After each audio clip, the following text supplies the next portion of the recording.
Authentic at certified hit na Batangas dish ang ibibida natin ngayong umaga. Ito ang Lomi Batangas. Kilala at talaga namang dinarayo dahil sa patok na lasa. Bukod sa Lomi noodles, sasakap ito. Extra sarap ang hatid ng iba't ibang bahagi ng baboy na wala sa regular na Lomi. May dagdag chicharon din for additional flavor.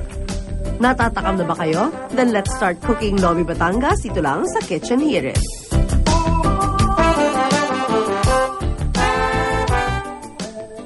Alright, habang nagkisa tayo sa Ala-E Festival ng Batangas. Ala-E, hindi rin kami pahuli dito sa studio. Dahil isang pagkaing tatak Batangas ang iluluto namin ang Lomi ng Batangas. At para ituro sa atin yan, ang ating Kitchen Here at Star for today, Chef Leah De Castro. Good morning, Chef. Good morning po, Ala-E. Magandang umaga po sa inyo. Ayan sa naman. Batangas. Cutie! Ito, ano naman ang kaibahan ng Loming Batangas sa Lomi sa iba? Bali kasi yung Lomi po kasi sa Batangas, hindi po siya masyadong masaho. Ay, hindi pa ba nakabukas yung kalan? Okay na po, yan. Okay na siya, okay. Alam mo naman, mabilisan doon, Chef Leah. Ano yun, the difference is? Hindi po siya masaho katulad po ng iba. Bali, pork liver lang po, tapos pork, giniling. Tapos yun na po, may kikiam. Okay In na fairness po siya. sa'yo, hindi pa masahog tong lagay na to, no? Hindi pa po. Kasi po yung iba, nilalagyan po nila ng mga gulay. May gulay. So ito more meat siya. O sige, anong step na pagluluto natin ng Lomi? So, bali, nusutay na po natin kanina yung bawang at saka yung sibuyas. So, lagay na po natin tong pork. Ayun. Nako, pasensya na matagal uminat ang aming kalan. Okay Parang lang mas po. okay yung gas. No?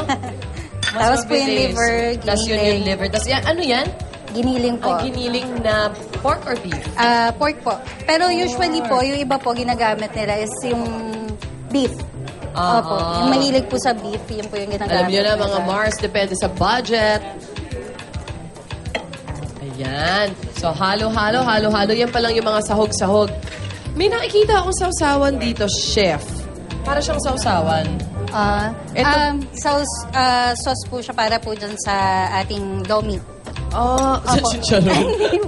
May chicharon Bali, pag kasi. nilagay niyo po yung Lomi dun sa bowl, pwede niyo po siyang pampalasa po. Ayun. So, yung pampalasa niya, hindi siya regular lang na toyo. Ayun, meron siyang kalamansi, meron siyang sili. At nakaabang na ang kutsarang ito. Ayan. Ito, ayan, yung pang salt. Ito. Salukin na yan. Pwede na ba ito salukin, chef? Opo, pwede Check na lang po. namin kung masarap Opo. talaga yung luto mo. Kasi kunwari nagduda pa eh, no? Ayan. Sasalukin na namin, ha? Naku, alam mo, mga critics talaga to mga to. Yan. So, Ate Su, lagay. Yan.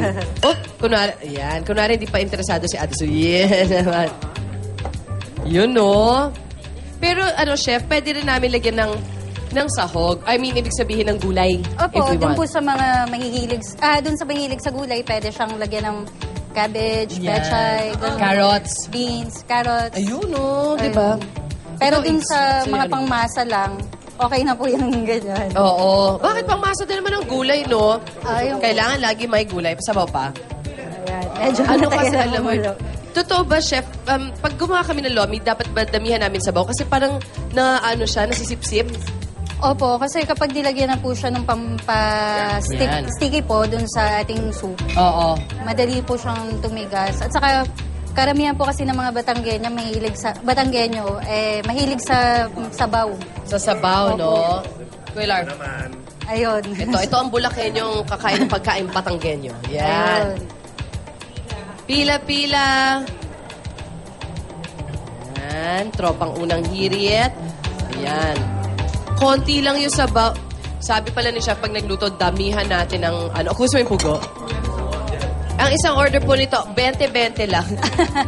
Chef, lista, sige, no problem. Ayun po. Yan. Ano mga sustansya naman na makuha natin dito sa Lomi na to, Chef? Ayun po. Bali, may zinc po siya. Tapos Pugo, ito. may zinc, may protein. Oo, protein. Alright. So pagkatapos niyan, Chef, pag nilagay yung broth, Ayun, yun pag na yun. nilagay na po natin yung broth, pwede na po natin ilagay itong Oo nga, nakalimutan ko yung noodles. Yung Noodles. Lomi. Oo, na-absorb siya. Ayan. So, pagkatapos nung kanyang noodles, lalagyan ng egg. Tama ba? Opo. Pagkatapos nung egg, yun na yun. Halo-halo na. Opo. Bali, ang ating finished product po, yan. Ito nang kinakain namin. Ako, Chef Yan Liam, ang palalagyan. maraming salamat sa iyo. Yung finish na, sabi ni Arnold, yung finished product finish na. Maraming salamat sa iyo, Chef Lee. At kayo ng mga puso, pwede nyo subukan magluto ng Lobing Batangas. Ipopost po namin sa Facebook page ng Unang Hirit ang detalye kung paano ito lutuin. Enjoy! Ito, meron pa. Yeah. Ito naman na dapat yung abangan bukas ang ating big time, na busy ako, ating big time pa premyo sa UH Bring Me. Alam ko inaabangan nyo to bukas. Aatay namin ang bibit-bitin ninyong pinakamalaking parol. Ayan. Pero bukas po yan. May chance pa kayo maghanda ngayon. Dalhin niyo po yan dito sa GMA Network Center simula alas 5 ng umaga hanggang alas 7:30. Ang may biggest parol mananalo ng ating appliance showcase. Magkabalik pa unang hirit. Diyan lang po kayo.